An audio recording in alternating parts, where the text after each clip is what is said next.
Hello दोस्तों, आपने बहुत ही शानदार वीडियो पे क्लिक कर दिया है।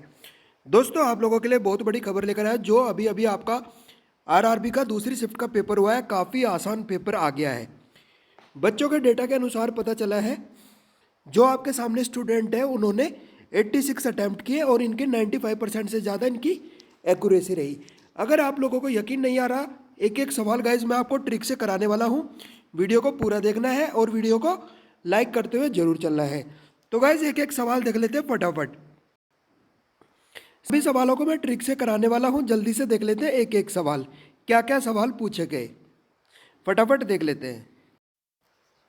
तो दोस्तों, अगर आप लोग किसी भी गवर्नमेंट एग्जाम की तैयारी कर रहे हो, ट्रिक से पढ़ाई करना चाहते हो, ये चैनल का लाल कलर का बटन दबाकर चैनल का सब्सक्राइब कर लेंगे।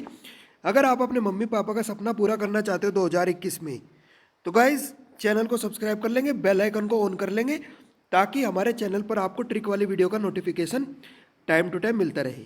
तो गाइज एक एक सवाल देख लेते हैं फटाफट, क्या क्या सवाल पूछे गए।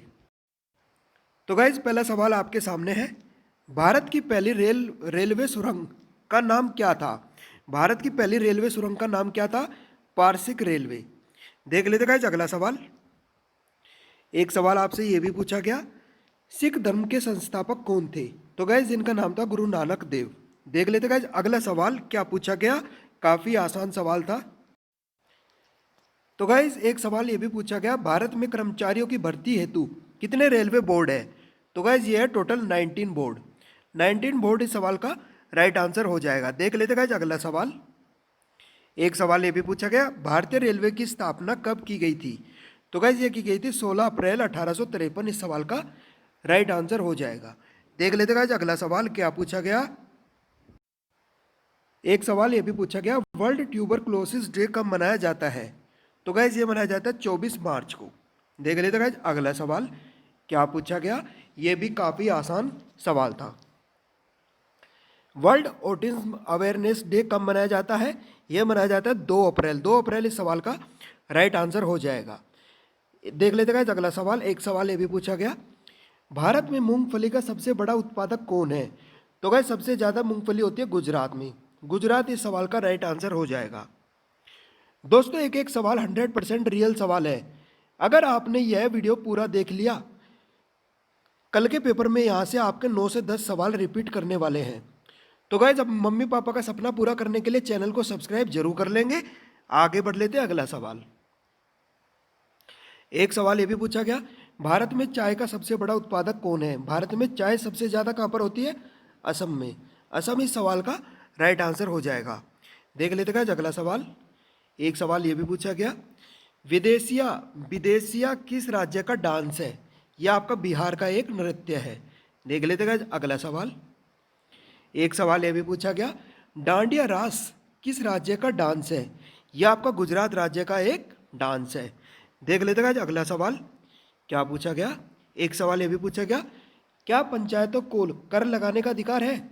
यस, इस सवाल का राइट आंसर हो जाएगा यस। देख लेते हैं अगला सवाल क्या पूछा गया। एक सवाल यह भी पूछा गया, काफी बेहतरीन सवाल था, जवाहरलाल नेहरू के निधन के पश्चात किसे प्रधानमंत्री पद ग्रहण को दिया गया? यह दिया गया गुलजारी लाल नंदा। देख लेते हैं अगला सवाल क्या पूछा गया। करंट अफेयर का सवाल है, हाल ही में किस देश के मंत्रिमंडल ने देश के रक्षा बजट को लगातार 9वीं बार बढ़ाने के प्रस्ताव को मंजूरी दे दी है? यह आपका है जापान। जापान इस सवाल का राइट आंसर हो जाएगा। एक सवाल का इसे यह भी पूछा गया, फॉर्मूला 1 के किस दिग्गज खिलाड़ी और 7 बार के चैंपियन को 20 दिसंबर को बीबीसी का साल का सर्वश्रेष्ठ खिलाड़ी चुना गया? इनका नाम है लुइस हैमिल्टन। देख लेते गाइज अगला सवाल क्या पूछा गया। तो गाइज ये सवाल आपका काफी आसान पूछा गया, हाल ही में राष्ट्रपति रामनाथ कोविंद का सचिव किसको नियुक्त किया गया है? कपिल देव त्रिपाठी। सवाल का राइट आंसर हो जाएगा। दोस्तों अगर आपने अब ये वीडियो पूरा देख लिया, 100% आप लोग सिलेक्शन के करीब पहुंच जाओगे। वीडियो को तुरंत लाइक कर दो और चैनल को सब्सक्राइब कर लो सभी गवर्नमेंट एग्जाम के ट्रिक के लिए। देख लेते हैं अगला सवाल। एक सवाल ये भी पूछा गया, हाल ही में किस राज्य सरकार ने मुख्यमंत्री कोविड-19 योद्धा कल्याण योजना लॉन्च की है? ये की है मध्य प्रदेश सरकार ने, एमपी। इस सवाल का राइट आंसर हो जाएगा। देख लेते हैं अगला सवाल। एक सवाल ये भी पूछा गया, भारत की सबसे बड़ी आईटी कंपनी टीसीएस किस देश का पहला पूर्ण डिजिटल बैंक लॉन्च करेगी? ये करेगी इजराइल का। देख लेते गाइज अगला सवाल क्या पूछा गया। तो गाइज ये आपका नंबर सीरीज से एक सवाल पूछा गया। तो गाइज ये सवाल आपका नंबर सीरीज से पूछा गया। इसको ऐसे करेंगे, जो आपके सामने नंबर सीरीज है इसको मैंने यहाँ पर लिख लिया है और इनके लॉजिक नीचे लिख लिया है। 0 का क्यूब प्लस 1 का स्क्वायर, 1 का क्यूब प्लस 2 का स्क्वायर, 2 का क्यूब प्लस 3 का स्क्वायर, 3 का क्यूब प्लस 4 का स्क्वायर। जो हमारा आंसर निकल के आएगा उसमें क्या करेंगे? 4 का क्यूब प्लस 5 का स्क्वायर। ठीक है गाइज, जब आप इसको जोड़ोगे 64 प्लस 25, इसको जोड़ने के बाद में आएगा 89। क्या आएगा? 89। तो गाइज 89 इस सवाल का राइट आंसर हो जाएगा। जो भी बच्चा सी ऑप्शन मार के आया उनका राइट आंसर हो गया। तो गाइज इस तरीके से इस सवाल को आप लॉजिक लगाकर आराम से कर सकते थे। ये मैंने आपको करके दिखा दिया। मैंने लॉजिक क्या लगाया? 0 का क्यूब प्लस 1 का स्क्वायर, 1 का क्यूब प्लस 2 का स्क्वायर, 2 का क्यूब प्लस 3 का स्क्वायर, 3 का क्यूब प्लस 4 का स्क्वायर, और जो आंसर आएगा उसमें करेंगे 4 का क्यूब प्लस 5 का स्क्वायर। आप लोग इस सवाल को इस तरीके से कर सकते थे। आगे बढ़ लेते हैं। दोस्तों आप लोगों से एक विनती करता हूं, अगर आप गवर्नमेंट एग्जाम की सच में तैयारी कर रहे हो, मम्मी पापा का सपना पूरा करना चाहते हो, ये चैनल को सब्सक्राइब जरूर करके जाना। काफ़ी इंपॉर्टेंट आपके लिए चैनल है, सब्सक्राइब करके जरूर जाना। आगे बढ़ लेते हैं सभी गवर्नमेंट एग्जाम के ट्रिक के लिए। सब्सक्राइब कर लेंगे। एक सवाल ये आपका रीजनिंग का पूछा गया। जे का कोड दिया गया है 10, जैस्मिन का कोड दिया गया 7 और एस्टिमेट का कोड हमसे पूछा है। तो गाइज क्या करेंगे, जब हमें यहाँ पर जैस्मिन का कोड 7 दिया गया है तो हम क्या करेंगे? सभी लेटर के कोड को नीचे लिख के जोड़ देंगे। ये मैंने लिखा हुआ है डायरेक्ट। इन्हें जोड़ने के बाद आएगा 71 और 71 जो आएगा ये आपस में गुणा कर लेंगे, यानी 7 और 1 की गुणा करेंगे, ये आएगा 7। तो यानी यही लॉजिक हमारा काम करेगा। जैस्मिन का कोड आ गया 7। अब क्या करेंगे? एस्टिमेट में सभी के कोड लिखकर, जो भी ABCD में ई का कोड होता है 5, एस का कोड 19, टी का कोड 20, आई का कोड 9, एम का कोड 13, ए का कोड 1, टी का कोड 20 और ई का कोड 5, सभी को जब आप जोड़ लोगे आपका आएगा 92 और इन दोनों के आपस में गुणा करके देखेंगे आएगा 18। 9 दूनी 18। तो यानी जो भी बच्चे यहाँ पर सी ऑप्शन मार के आए उनका राइट आंसर हो गया। तो गाइज इस तरीके से आप लोग सवाल को कर सकते थे। इतने आसान मेथड से आप लोग इस सवाल को 15 से 20 सेकंड में आराम से कर सकते थे। तो दोस्तों इस सवाल का राइट आंसर आ जाएगा 18। 18 इस सवाल का राइट आंसर हो जाएगा। देख लेते गाइज अगला सवाल। एक सवाल ये भी काफ़ी आसान पूछा गया। यदि 18 आदमी एक खेत को 35 दिन में काटते हैं, 21 आदमी उसी खेत को कितने दिन में काटेंगे? तो इसमें लगेगा logic M1 D1, M2 D2। तो गाइज M1 कितना है? 18, D1 कितना है? 35, M2 कितना है? 21 और D2 आपका निकालना है। क्या करेंगे? 7 तिया 21, 7 पंजे 35, 3 छंग 18, 6 की गुणा 5 में कर देंगे, आएगा D2 निकल के 30। तो गाइज जो भी बच्चे यहाँ पर 30 आंसर मार के आए उनका राइट आंसर हो गया, यानी डी ऑप्शन इस सवाल का राइट आंसर हो जाएगा।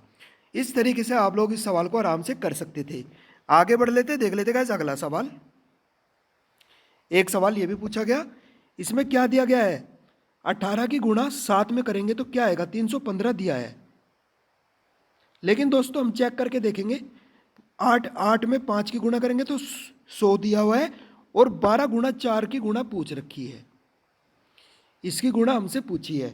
तो गाइज जब आप 18 की गुणा 7 में करोगे कभी भी आपका 315 नहीं आएगा, कुछ ना कुछ और इसमें गुणा करना पड़ेगा। मैं डायरेक्ट लॉजिक बता रहा हूँ, 5/2 से गुणा करेंगे, 2 नम 18, 9 की गुणा 7 में करेंगे 63, 63 की गुणा 5 में करेंगे, यह आएगा 315। यानी यही लॉजिक काम करेगा इस सवाल में। आपको कुछ चेक करने की जरूरत नहीं है, सीधा आंसर निकाल दो। 12 गुणा 4 में कितने की गुणा की मैंने? 5/2, 2 दूनी 4, 12 दूनी 24, 24 पंजे 120। जो भी बच्चा यहाँ पर 120 मार के आया उनका राइट आंसर हो गया। बी ऑप्शन इस सवाल का राइट आंसर हो जाएगा। तो गाइज इस तरीके से आप लोग इस सवाल को आराम से कर सकते थे। बी ऑप्शन इस सवाल का राइट आंसर हो जाएगा। आगे बढ़ लेते गाइज, अगला सवाल देख लेते हैं। एक सवाल आपसे ये भी पूछा गया, डिटेल का कोड दिया गया है, सबमिट का कोड पूछ रहा है। तो मैंने नीचे डायरेक्ट लॉजिक लिखा हुआ है, इसने क्या किया, बाद वाली 3 संख्याओं का तो कोड लिख रखा है। ए के बाद में क्या आएगा बी, आई के बाद में जे, एल के बाद में एम, और डी के बाद में ई, ई के बाद में एफ, और टी के बाद में यू। यही लॉजिक लगा देंगे सबमिट में, यही लॉजिक इसमें लगाकर आंसर निकाल लेंगे। आगे बढ़ लेते गाइस।